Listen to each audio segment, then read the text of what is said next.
Halo, selamat datang di 60 Menit Special Report, membuka mata mengungkap fenomena. Bersama saya, Ihsan Sitorus. Ada juga berita mengenai prediksi Jakarta akan tenggelam. Prediksi itu kian nyata. Pasalnya, sebagian wilayah pesisir Jakarta Utara kini berada di bawah permukaan laut.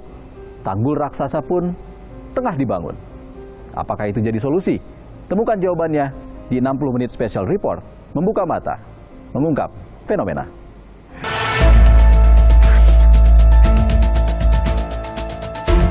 Jakarta sebagai salah satu megakota di Asia Tenggara menghadapi sejumlah tantangan. Salah satunya kenaikan permukaan air laut akibat dampak perubahan iklim. Lantas bagaimana solusi berkelanjutan untuk Jakarta beradaptasi menghadapi perubahan iklim dan menyelamatkan lebih dari 11 juta jiwa penduduknya dari ancaman tenggelam?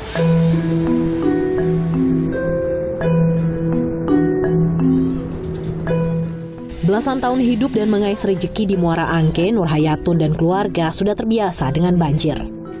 Tinggal di kawasan Blok Empang yang letaknya hanya sekitar 50 meter dari pesisir laut, membuat rumah Nur Hayatun hampir tidak pernah kering dari banjirop. Namun, sejak beberapa tahun belakangan, banjirop tak hanya menyambangi Nur Hayatun tiap air pasang saja. Ketinggian airnya pun terus bertambah. Berarti kira-kira udah berapa tahun belakangan yang tiap hari pasti banjir? Semenjak tahun kemarin corona kali banjir terus kayak gini.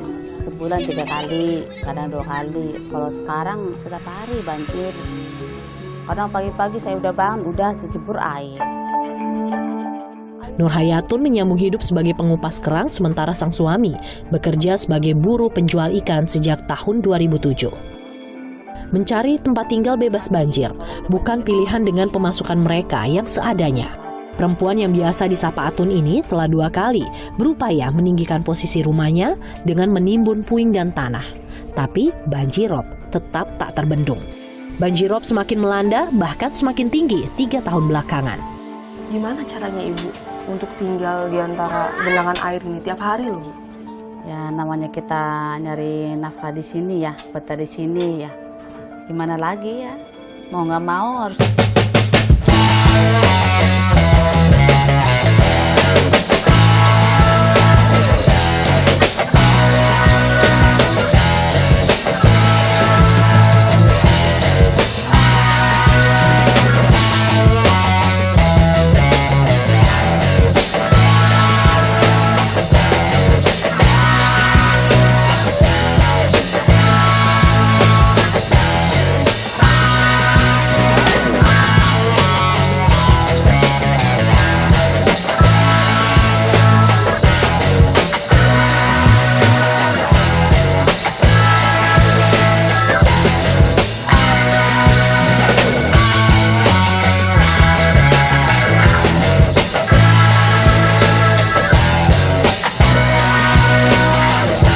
Pantai Mutiara, Sunda Kelapa, Kali Ancol Hilir, dan Kali Belencong.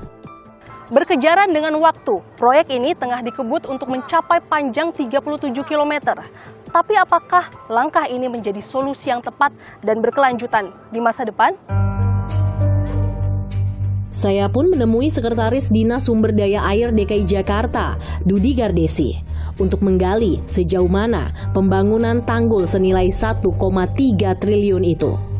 Bagaimana tanggul laut ini akan menjawab tantangan perubahan iklim kenaikan permukaan air laut? Secara perhitungan engineering, diharapkan tanggul ini bisa mengantisipasi terkait dengan perubahan iklim itu sampai dengan 2050, oke.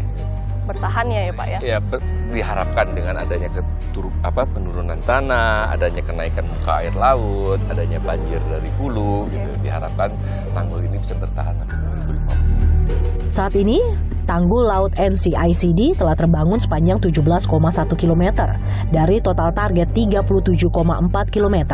Artinya, masih ada 20,3 km pembangunan yang masih harus dicapai. Dari jumlah tersebut, 11,1 km diantaranya adalah kewajiban pemerintah Provinsi DKI Jakarta dan sisanya merupakan kewajiban pemerintah pusat. Dudi mengungkap, penyediaan dan pembebasan lahan menjadi salah satu kendala utama pembangunan tanggul laut ini. Apakah ini artinya akan ada harus relokasi masyarakat agar solusi ini bisa terlaksana? Kalau memang itu status lahannya adalah milik pribadi atau swasta gitu kan, bisa kita beli gitu kan, kalau kita punya uang, tanda kutip. Tapi kalau misalnya itu tanahnya pemerintah dan diduduki oleh warga, itu kita akan relokasi. Ya, kita tetap memanusiakan orang. Jadi tanda kutip kita bayar ganti rugi.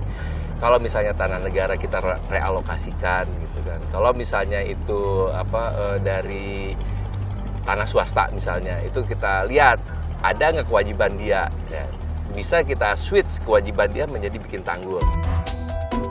Dinas Sumber Daya Air DKI Jakarta menyebut ada sekitar 4,4 hektar area permukiman warga di bantaran Kali Adem dan Muara Angke akan direlokasi demi pembangunan tanggul yang disebut akan mengantisipasi Jakarta dari ancaman tenggelam. Heri Andreas, ahli geodesi dari Institut Teknologi Bandung, mengamati kenaikan permukaan air laut memang akan berdampak serius terhadap Jakarta. Namun, ada faktor lain yang lebih signifikan, yaitu penurunan muka tanah selama beberapa tahun terakhir yang justru dapat membuat Jakarta lebih rentan tenggelam. Buat proyeksinya di tahun 2050 misalnya atau 2100, nah sea level rise ini tentunya juga tidak bisa dipandang sebelah mata ya. Kalau saat ini kan 6 mm per tahun ya sea level rise itu gitu ya. Tetapi mungkin dalam beberapa puluh tahun ke depan bisa saja terjadi akselerasi ya. Jadi tidak hanya 6 mm per tahun lagi, tetapi bisa lebih dari itu. Tetapi tetap sebenarnya magnitudenya atau lajunya ya, lajunya tidak akan sebesar penurunan tanah. Penelitian Andreas tahun 2018 mengungkap penurunan muka tanah di Jakarta mencapai 1 hingga 20 cm per tahun sejak tahun 1970 hingga tahun 2015. Hal ini menyebabkan tanah Jakarta telah amblas hingga 4 meter. Kondisi tersebut dapat terlihat di Masjid Waladuna, Muara Baru yang saat ini lebih rendah hingga 3 meter dari permukaan laut. Pada tahun 2021, penelitian Dinas Sumber Daya Air DKI Jakarta bersama Institut Teknologi Bandung mengungkap sekitar 18 hingga 20% wilayah Jakarta sudah berada di bawah permukaan laut. Meski setuju pembangunan tanggul NCICD mendesak dilakukan, namun Heri Andreas menilai langkah ini belum menjadi solusi permanen dan berkelanjutan. Jadi untuk tahap jangka pendek, itu mau tidak mau tanggul itu harus terbangun. Karena banjirropnya keburu hadir, tanahnya masih terus turun gitu ya. Saya pakai kata-kata sederhana yaitu sebagai painkillernya kita harus melakukan tanggul, pembuatan tanggul. Nah, tetapi jangan berhenti di situ. Karena seperti tadi sudah saya sampaikan bahwa tanggulnya ikut turun ya. Sehingga 10 tahun lagi datang lagi banjirnya. Nah, kita harus memikirkan jangka menengah dan jangka panjang. Jakarta bukan satu-satunya megakota yang mengalami penurunan muka tanah signifikan di Asia Tenggara. Kota Bangkok, Thailand dan Manila, Filipina pun mengalami hal serupa selama 20 tahun terakhir. Namun, penelitian Andreas menunjukkan penurunan muka tanah di Manila dan Bangkok kini telah mereda dan ditangani lebih baik daripada kondisi di Jakarta beberapa tahun belakangan. Jadi mereka sudah kontrol eksploitasi dari air tanah, mereka sudah sediakan sumber air lainnya, kemudian disubstitusi gitu ya. Sehingga nanti bisa kelihatan responnya terhadap penurunan tanah. Sementara di Jakarta kan baru tahun ini programnya dieksekusi gitu ya. Nah, sehingga kelihatan tuh bahwa Jakarta bisa dikatakan paling ketinggalan dibandingkan Bangkok dan Manila.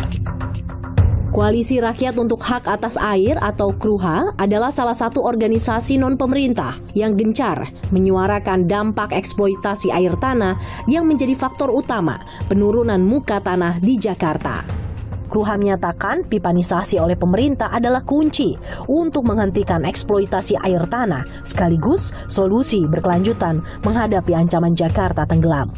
Koordinator KRUHA Muhammad Reza Sahib menilai pemerintah sebelumnya perlu merombak kebijakan agar pengelolaan air lebih berpihak dan dinikmati oleh masyarakat. masalah air di Jakarta, krisis pengelolaannya itu jadi peluang bisnis. Jadi itu yang dipelihara. Paling pertama pengambil alihan ya, mengembalikan air ke ranah publik. Itu pertama kali domain publiknya harus ditegakkan.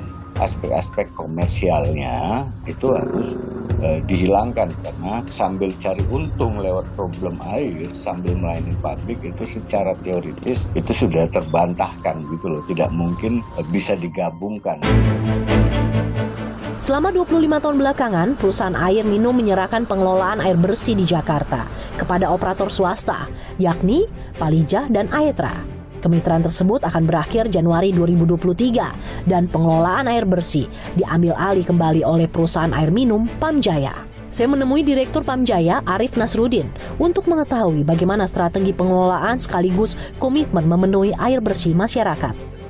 Jadi manajemen pengelolaan airnya kita rubah, kita bikin reservoir komunal di sana yang bekerjanya 24 jam. Pagi harinya si masyarakat itu sudah bisa bergantung, yang satu kampung misalkan gitu ya, kapasitasnya sudah diukur dengan reservoir yang kita bangun.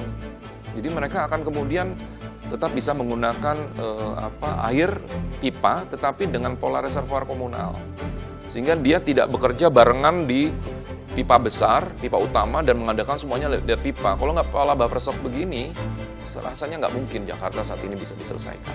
Itu yang saat ini sedang kita kerjakan cepat, sehingga kemudian insya Allah Maret minimal sebagian lah sudah ada. Pamjaya mengklaim layanan pipanisasi air bersih di Jakarta mencapai 65% atau setara 908.000 pelanggan dengan jumlah produksi 20.000 liter air per detik. Namun berapa lama lagi waktu dibutuhkan agar pipanisasi sebagai salah satu solusi berkelanjutan menghadapi ancaman Jakarta tenggelam dapat diwujudkan? Mudah-mudahan perizinannya berjalan lancar, tidak ada kemudian infrastruktur yang kemudian juga terhambat gitu ya. Kalau ini zero accident, dengan timeline yang kita buat, 2030 kita selesai. Waktu terus berjalan sambil menanti sejumlah solusi terrealisasi. Lantas bagaimana solusi bagi masyarakat untuk beradaptasi di tengah ancaman Jakarta tenggelam? Saudara, sejumlah langkah dilakukan untuk menghadapi perubahan iklim. Salah satunya membangun hunian yang responsif terhadap banjir. Sesaat lagi, 60 menit special report segera kembali.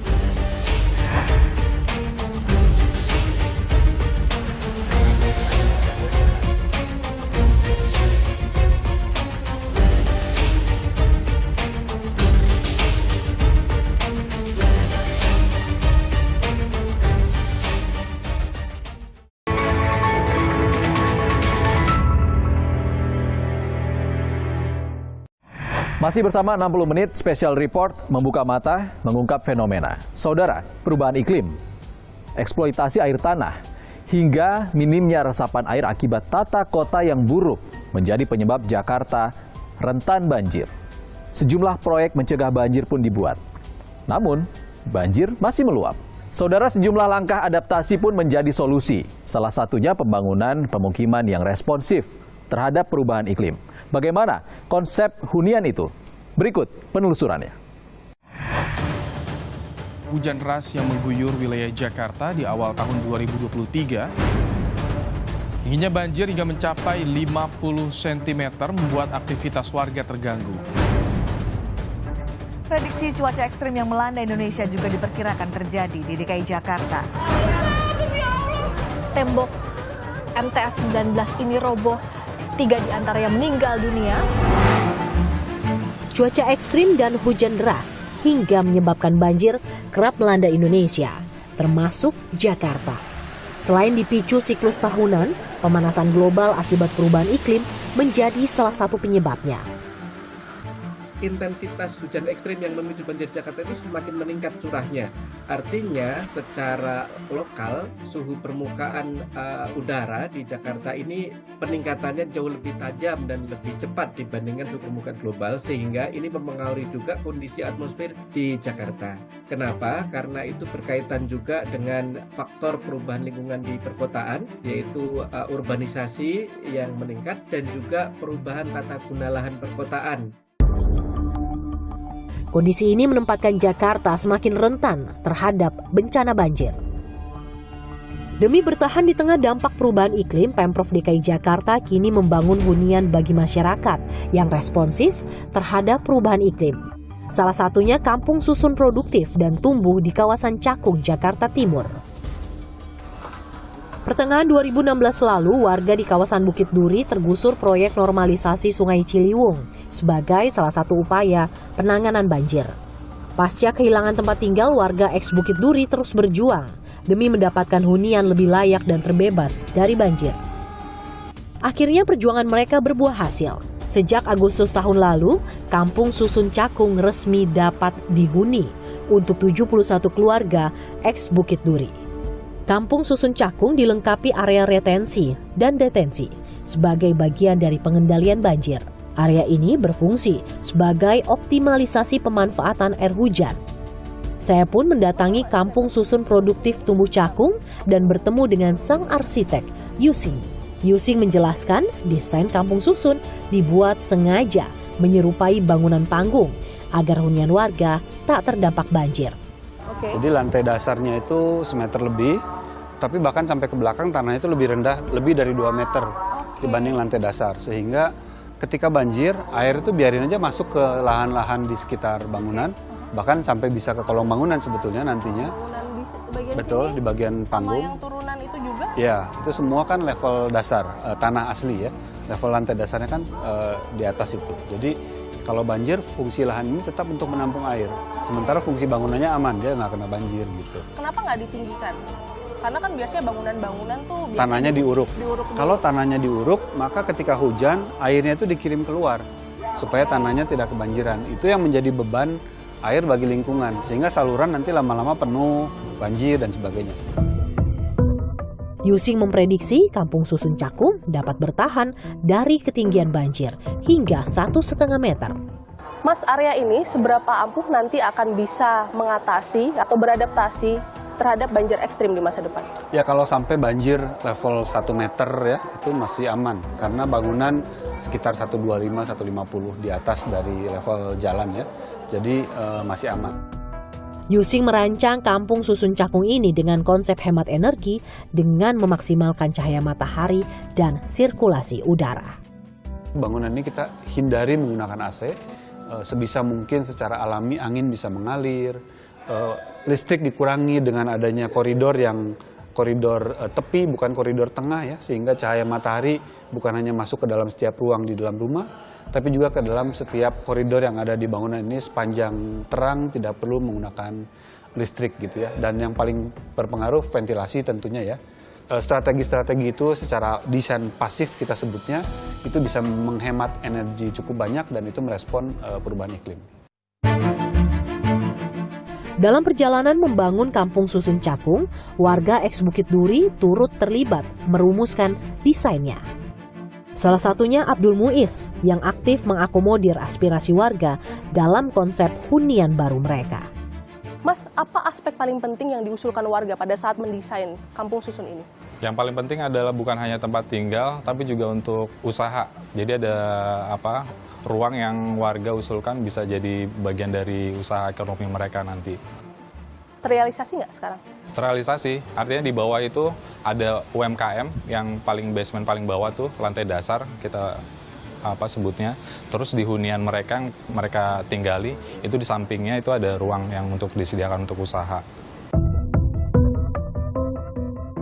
Lebih dari sekedar rumah susun, Kampung Susun ini ramah interaksi, keguyuban, dan memiliki potensi ekonomi warga, layaknya tinggal di kampung. Tak hanya menjawab tantangan perubahan iklim, konsep kampung vertikal seperti Kampung Susun Produktif Tumbuh Cakung sebenarnya bisa jadi solusi penataan kampung kumuh di tengah kota. Apalagi bagi ibu kota Jakarta dengan populasi 11 juta jiwa dan kepadatan penduduk mencapai lebih dari 17.000 jiwa per kilometer persegi. Program pemerintah yang selama ini membangun rusun di lahan yang jauh dan terpencil, sebetulnya anggaran yang sama bisa dipakai untuk menata kampung kumuh, menyelesaikan kemiskinan, tapi sekaligus menambah jumlah hunian dan membuat pembangunan kota menjadi lebih hidup dengan fungsi campuran begitu. Tak hanya pembuatan tanggul, pengelolaan air hingga penataan kota, Penambahan ruang terbuka hijau sebagai area resapan juga bisa jadi solusi mengatasi banjir yang pada akhirnya bisa mengurangi penurunan muka tanah. Sayangnya Jakarta hanya memiliki ruang terbuka hijau seluas 77 km persegi atau 11% dari total luas Jakarta. Padahal suatu kota wajib memiliki ruang terbuka hijau minimal 30% dari luas wilayah. Inovasi dan solusi berkelanjutan untuk menyelamatkan Jakarta di tengah ancaman tenggelam perlu terus diupayakan. Keseriusan pemerintah dengan memperhatikan dan juga melibatkan masyarakat sebagai bagian dari solusi terus dinanti, guna bersama-sama menjaga mega kota Jakarta. Tak terasa sudah 60 menit kami membuka mata mengungkap fenomena di 60 menit special report untuk Anda. Tetap jaga kesehatan Anda saudara. Saya Ihsan Sitorus undur diri. Terima kasih. Sampai jumpa.